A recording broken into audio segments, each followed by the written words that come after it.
आदि महोत्सव की बहुत बहुत शुभकामनाएं। आजादी के अमृत महोत्सव में आदि महोत्सव देश की आदि विरासत की भव्य प्रस्तुति कर रहा है। अभी मुझे मौका मिला देश की आदिवासी परंपरा की इस गौरवशाली झांकी को देखने का। तरह तरह के रस, तरह तरह के रंग, इतनी खूबसूरत पोशाकें, इतनी गौरवमयी परंपराएं, भिन्न भिन्न कलाएं, भिन्न भिन्न कलाकृतियां, भांति भांति के स्वाद, तरह तरह का संगीत। ऐसा लग रहा है जैसे भारत की अनेकता, उसकी भव्यता कंधे से कंधा मिलाकर एक साथ खड़ी हो गई है। ये भारत के उस अनंत आकाश की तरह है जिसने उसकी विविधताएं इंद्रधनुष के रंगों की तरह उभर करके सामने आ जाती है। और इंद्रधनुष की एक और विशेषता भी है, ये अलग अलग रंग जब एक साथ मिलते हैं तो प्रकाश पुंज बनता है जो विश्व को दृष्टि भी देता है और दिशा भी देता है। ये अनंत विविधताएं जब एक भारत श्रेष्ठ भारत के सूत्र में पिरोती है, तब भारत का भव्य स्वरूप दुनिया के सामने आता है। तब भारत अपने सांस्कृतिक प्रकाश से विश्व का मार्गदर्शन करता है। ये आदि महोत्सव विविधता में एकता हमारे उस सामर्थ्य को नई ऊंचाई दे रहा है। ये विकास और विरासत के विचार को और अधिक जीवंत बना रहा है। मैं अपने आदिवासी भाई बहनों को और आदिवासी हितों के लिए काम करने वाली संस्थाओं को इस आयोजन के लिए बधाई देता हूं। साथियों, 21वीं सदी का भारत सबका साथ सबका विकास के मंत्र पर चल रहा है। जिससे पहले दूर सुदूर समझा जाता था, अब सरकार दिल्ली से चलकर उसके पास जाती है। जो पहले खुद को दूर सुदूर समझता था, अब सरकार उसे मुख्य धारा में ला रही है। बीते 8-9 वर्षों में आदिवासी समाज से जुड़े आदि महोत्सव जैसे कार्यक्रम देश के लिए एक अभियान बन गए हैं। इतने ही कार्यक्रमों का मैं खुद भी हिस्सा बनता हूं। ऐसा इसलिए क्योंकि आदिवासी समाज का हित मेरे लिए व्यक्तिगत रिश्तों और भावनाओं का विषय भी है।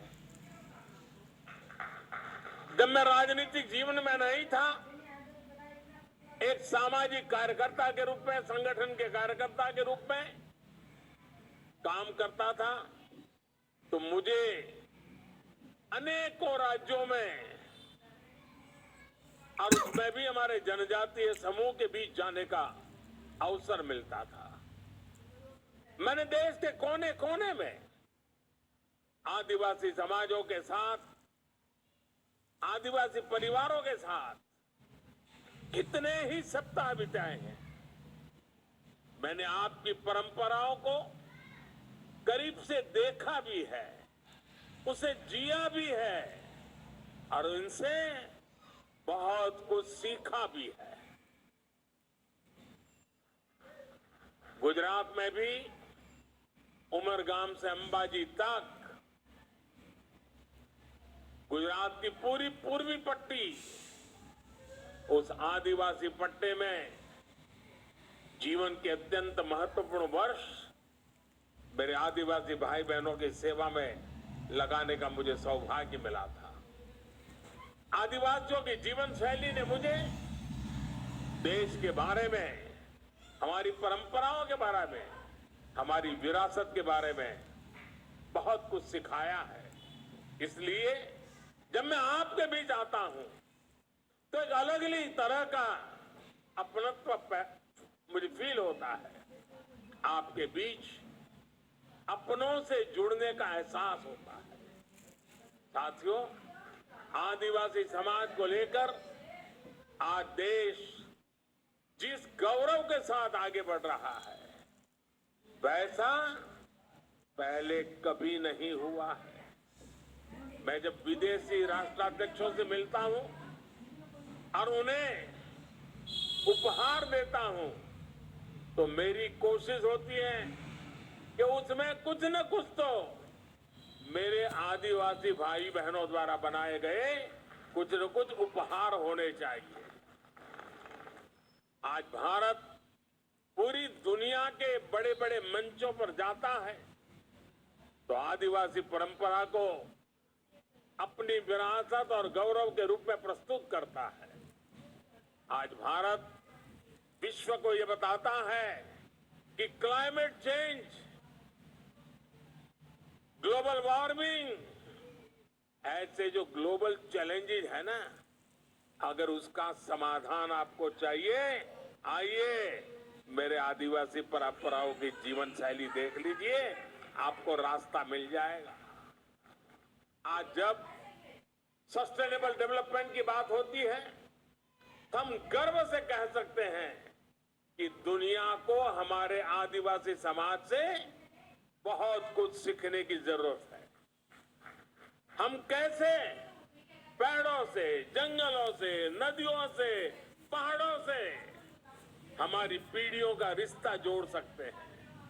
हम कैसे प्रकृति से संसाधन लेकर भी उसे संरक्षित करते हैं, उसका संवर्धन करते हैं, इसकी प्रेरणा हमारे आदिवासी भाई बहन हमें लगातार देते रहते हैं। और यही बात आज भारत पूरे विश्व को बता रहा है।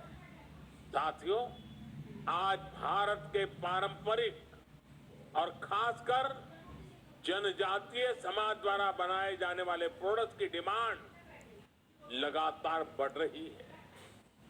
आज पूर्वोत्तर के प्रोडक्ट्स विदेशों तक में एक्सपोर्ट हो रहे हैं। आज बैम्बू से बने उत्पादों की लोकप्रियता में तेजी से वृद्धि हो रही है।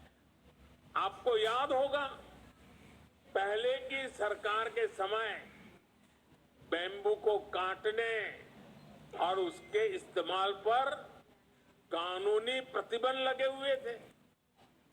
हम बैम्बू को घास की कैटेगरी में ले आए और उस पर सारे जो प्रतिबंध लगे थे उसको हमने हटा दिया। इससे बैम्बू प्रोडक्ट्स अब एक बड़ी इंडस्ट्री का हिस्सा बन रहे हैं। ट्राइबल प्रोडक्ट्स ज्यादा से ज्यादा बाजार तक आए, इनकी पहचान बढ़े, इनकी डिमांड बढ़े। सरकार इस दिशा में लगातार काम कर रही है। वन धन मिशन का उदाहरण हमारे सामने है। देश के अलग अलग राज्यों में 3000 से ज्यादा वन धन विकास केंद्र स्थापित किए गए हैं। 2014 से पहले ऐसे बहुत कम लघु वन उत्पाद होते थे जो एमएसपी के दायरे में आते थे। अब ये संख्या बढ़कर 7 गुना हो गई है। अब ऐसे करीब 90 लघु वन उत्पाद है जिन पर सरकार मिनिमम सपोर्ट प्राइस एमएसपी दे रही है। 50,000 से ज्यादा वनधन स्वयं सहायता समूह के जरिए लाखों जनजातीय लोगों को इसका लाभ हो रहा है।